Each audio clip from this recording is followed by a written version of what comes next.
Hi, I just did a presentation and I liked the way my hair came out, so I thought I'd make a video of myself complaining. And actually, what I'm talking about is something that I've been seeing happen for kind of my whole life, but I'm in the middle of my research at the New York Public Library, and I'm researching intersections of sex work with fashion and culture, which sounds really broad.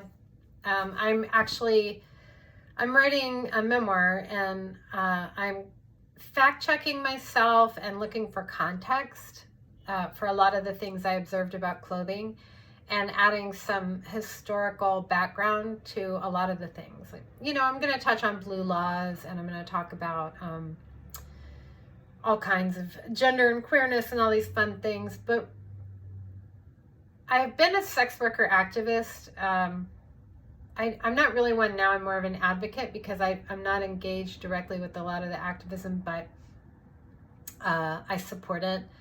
And I was a sex worker activist and a defender of the right to pornography and free expression even when I was young. Studying this for me is about helping particularly women, but not just women, know that it's never their fault when they're assaulted if they wear the wrong thing. Like, that's part of it. And also the very real history and present of how women are policed for their clothes.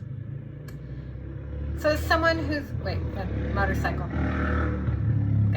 Okay. As someone who's been researching sex work historically and currently for a long time, and I've been looking at it a lot related to what I know, which is based on 40 years of working in the sex industry in the United States, primarily in big cities, primarily in Atlanta and New York, working in a very wide range of different kinds of sex work.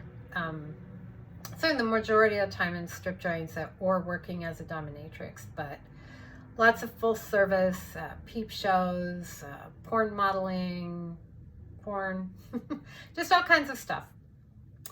And in the research I'm doing right now, again, looking for context and fact-checking what I think I know,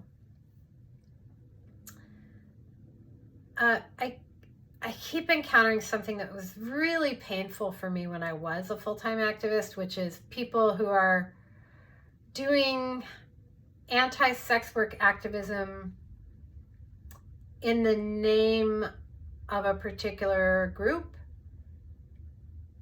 and going about it in a way that harms that group. This is incredibly common. It might be the defining factor of anti-sex work activism, really. So there's something in academic studies, a term called pornification. So pornification was popularized, possibly originated by a media theorist and journalism professor named Brian McNair, who passed away last year. And he saw pornification as something that was definitely happening. Porn was influencing culture and society, but he saw it as a positive thing. He saw it as something that increased the likelihood of sexual education and sexual liberation. And, he noted that a lot of times in cultures where pornography is illegal, there tend to be a lot of violations of women's rights. Sound familiar? And so he saw pornification as a real and a positive thing and thought that porn should be studied and its effects should be studied, and adult media and adult erotic labor should be studied the same as anything else because they are part of our culture. Although a lot of people would like to act like it's, outside of culture and sex workers are dropped out of a spaceship and picked up again at the end of their shift, as if they don't have children and pay taxes and all these things where they live, where they work. So,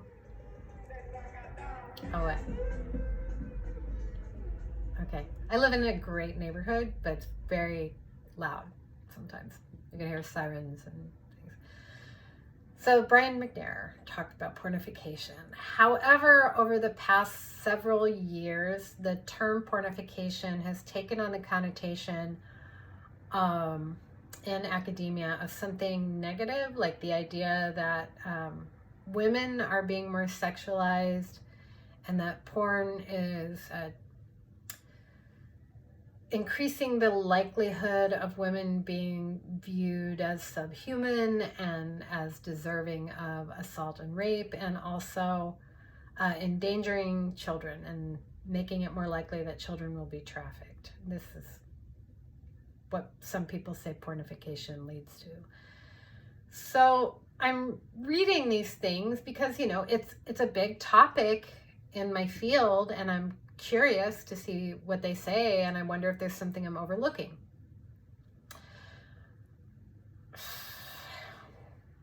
So I just read this paper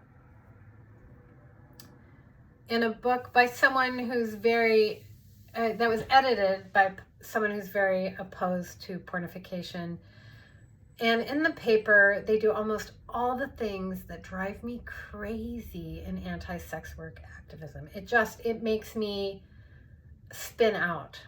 And it worries me because I think it actually does harm. So in this case, the authors say they are, and I believe legitimately are. Hang on, I'm gonna sneeze.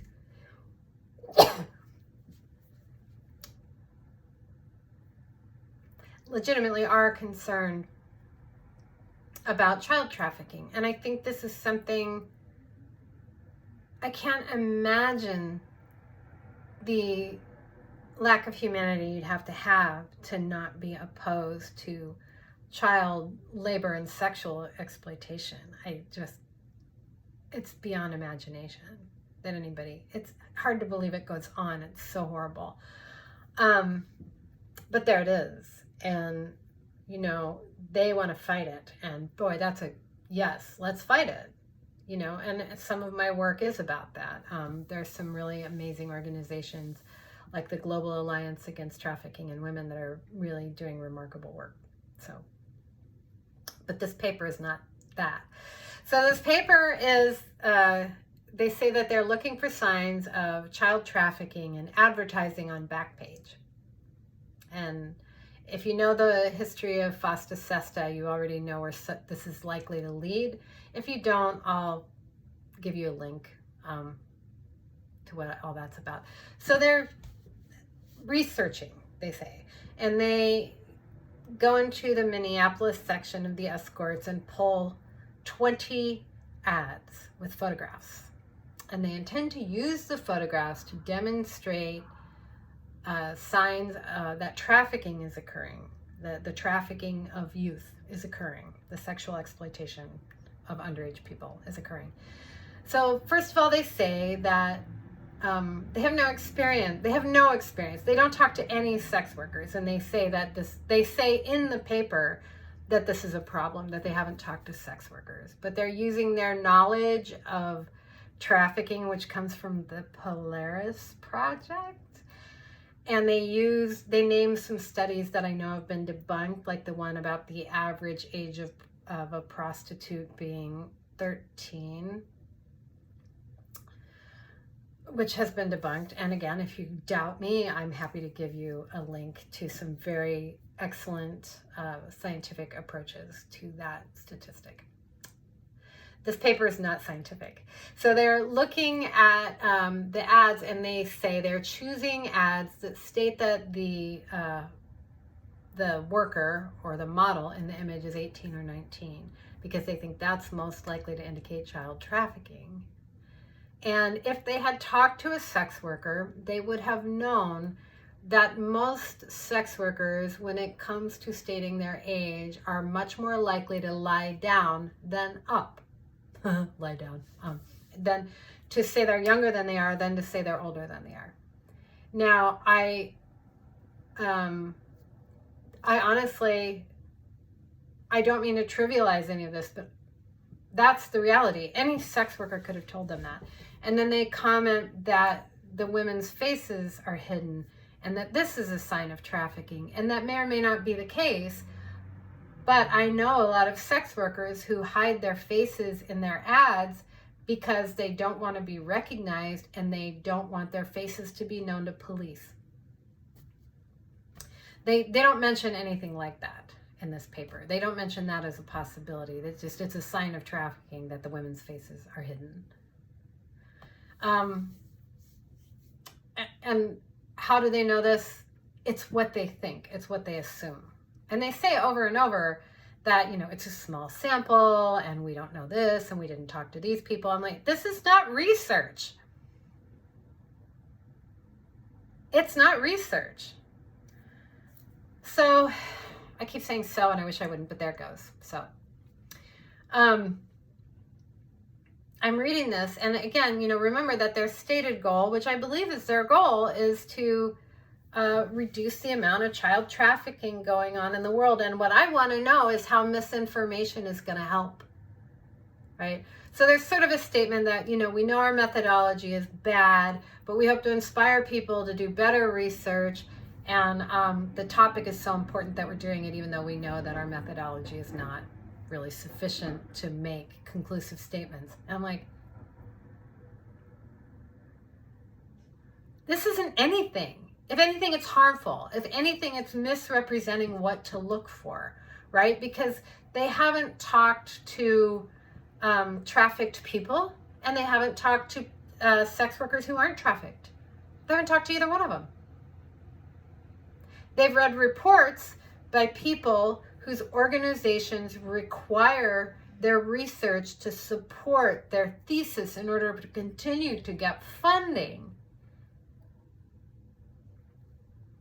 I'm not saying that they're making a lot of money or anything. I'm just saying that if they change their mind about what they think about sex work, they have to quit.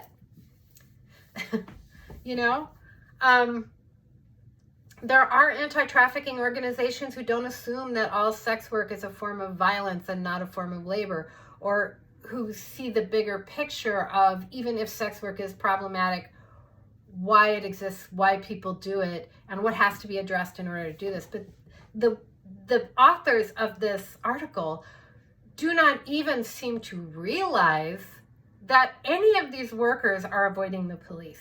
And every time I've been working, whether I was on the street, in a brothel, even in legal things like strip joint stripping, in a peep show. I worked in a peep show on 32nd Street, and we were terrified of the cops all the time.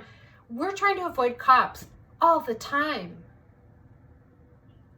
And that isn't mentioned at all. Basically, they seem to be advocating for more police encounters with sex workers, and they don't seem at all aware of the problematic history that law enforcement has with sex workers, the level of corruption and rape. Like, they have no idea. So again, they might be worth educating. Like, I would take the time. I would talk to them, except I don't want to right now. I'd rather dress up and bitch at the moment. I need that. I think I just want to raise awareness about the harm that I think bad research does to trafficked people, exploited youth, and voluntary consensual sex workers. It's harmful.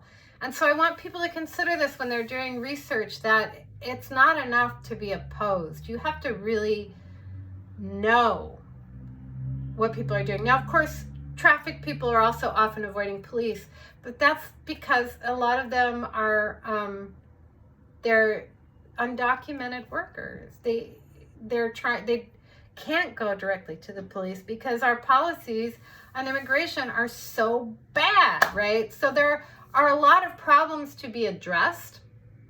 Like, what if we didn't have contact between sex workers and police? How about that? That'd be great. That would help a lot. So just this this misunderstanding of what there is to even look for. And this is being distributed. This is in an academic book that's going to be quoted and cited. It's going to be quoted and cited. That's what hurts my heart. People are going to think that this is information. It's not. There's no information in it. There are assumptions, but there's no information. There are citations, there's footnotes. But they didn't talk to any sex workers. They didn't talk to anybody trafficked. They didn't talk to anybody. They just assumed, because they're, and it's also the thing is partly about space. So this is the last thing I'm going to say about this. So they are people who study the effects of like space and interior design and stuff like that. And they comment that a lot of these pictures are taken in the bathroom. And they say that this is because the bathroom is a private place and this encourages ideas of invasion of privacy and, the exploitation of private functions. And maybe, but honestly, it's probably because there's a good mirror. And if it's meant to connote anything, it's meant to connote that the sex worker has taken a shower and would very much like the customer to as well. But that possibility isn't even entertained. So again, these are the things I see when I read this kind of work, and I do think it's harmful. Maybe at some point I'll write them a letter or something, I don't know. I'm more interested in the fact that this is an ongoing trend and this happens all the time than in calling out these particular people, to be honest. Like, these particular people are a problem, but they're not the problem. I don't really care about them. But I might talk to them just in case. I don't know.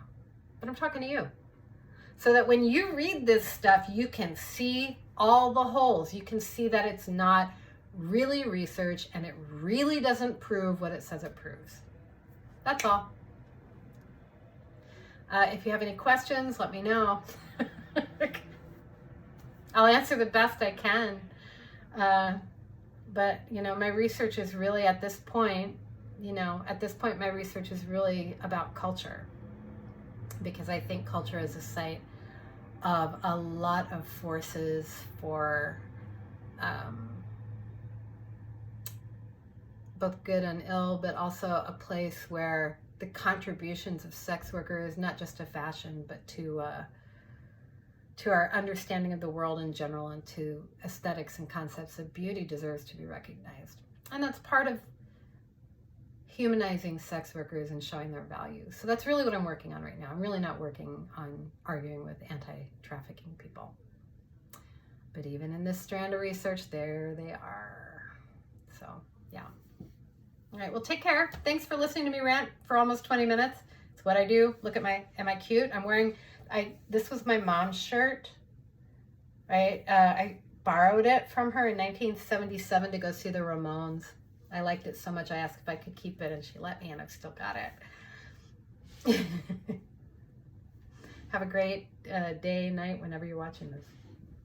I'm leaning forward to touch the button. I've touched the button. I touched it.